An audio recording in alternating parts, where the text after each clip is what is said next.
गेल्या 2 वर्षात मुंबई महापालिकेचे 1 डझनहून अधिक भ्रष्ट आरोग्य अधिकाऱ्यांनी बेकायदेशीररित्या बांगलादेशचे घुसखोर अपात्र लोकांना जन्म प्रमाणपत्र दिले। आम्ही जो हा घोटाळा उघडकीस आणला 87,347 लोकांना हे प्रमाणपत्र देण्यात आले आहे। गेले 6 महिने मी हा ते पाठपुरावा करत होतो, कुठलीही कारवाई होत नव्हती। गेल्या आठवड्यात मुख्यमंत्री देवेंद्र फडणवीसजींना मी विनंती केल्यानंतर मुख्यमंत्री कार्यालयात या संबंधात वरिष्ठ अधिकाऱ्यांची मीटिंग झाली। मी पण त्या मीटिंगमध्ये उपस्थित होतो। हे सगळे पुरावे दाखवल्यानंतर त्यांनी महापालिकेला निर्देश दिले की हे बेकायदेशीररित्या दिलेले जन्म प्रमाणपत्र रद्द झाले पाहिजे आणि कारवाई पण झाली पाहिजे। परवा महापालिका आयुक्त यांनी मान्य केलं, हे सगळे जन्म प्रमाणपत्र रद्द करण्याचे निर्देश दिले। त्यासोबत काही आरोग्य अधिकाऱ्यांना निलंबित केलं, काहींवर डिसिप्लिनरी कारवाई आणि सगळ्या आरोग्य अधिकाऱ्यांना तिथून त्या विभागातून ट्रान्सफर करण्याचा आदेश दिले। परंतु हे जे बांगलादेशी अपात्र आहे, घुसखोर आहेत, ज्या अधिकाऱ्यांनी हा फ्रॉड केला त्यांच्यावर फौजदारी कारवाई न महापालिकेने केली न पोलिसांनी। आणि म्हणून मी आज पोलिसांना माहिती देऊन तक्रार करण्यासाठी आलो। आणि मी येण्यापूर्वी काही मिनिटापूर्वी इथले सिनियर अधिकारी निघून गेले। ते कुठे गेले, केव्हा येणार त्याचं काही पोलीस सांगायला तयार नाही आहेत।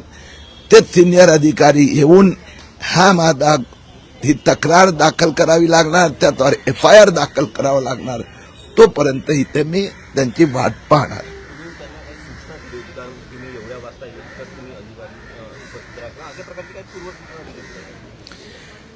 काल अधिकृत पत्र पाठवलं, अधिकृत बोलणं झालं। आज परत 12-1 वाजता परत त्यांनी रिकन्फर्म आज सकाळी केलं आणि मी येण्याचा काही मिनिटं आधीच। म्हणजे आज देशात मुंबईचा सुरक्षेचा प्रश्न आहे। 87,347 लोक भ्रष्ट पद्धतीने प्रमाणपत्र त्यांना देणं, त्यांच्यावर कारवाई नाही होणार हे मला मान्यच नाही। पोलीस अधिकाऱ्याला इथे येऊन माझी तक्रार घ्यावी लागणार आणि या सगळ्यांवर कारवाई करावीच लागणार।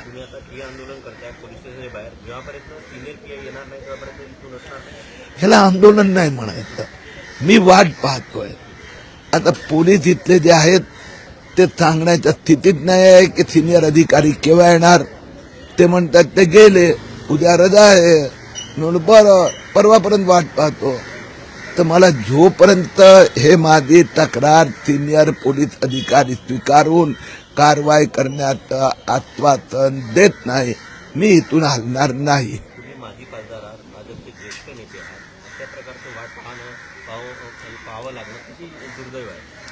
दुर्दैव हे आहे की महापालिकेचं माफिया राज 29 वर्ष ते सगळ्या अधिकारी इतके बनेल झाले। यातले अनेक अधिकारी तुम्ही पहा ना, 87,000 लोकांना बेकायदेशीररित्या वेगळं रजिस्ट्रेशन कॉम्प्युटर पोर्टल उघडून दिले आणि मी हे घोटाळा बाहेर काढल्यानंतरही काही कारवाई करायला तयार नव्हते।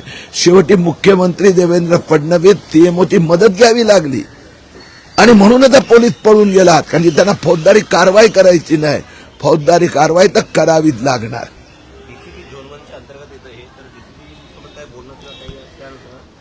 मुद्दा असा आहे की ह्या पोलीस स्टेशनला FIR स्थानिक पोलीस स्टेशन घेते, त्यांना घ्यावी लागणार। आता मी 1.25 वर्ष हा घोटाळा काढतोय महाराष्ट्रात।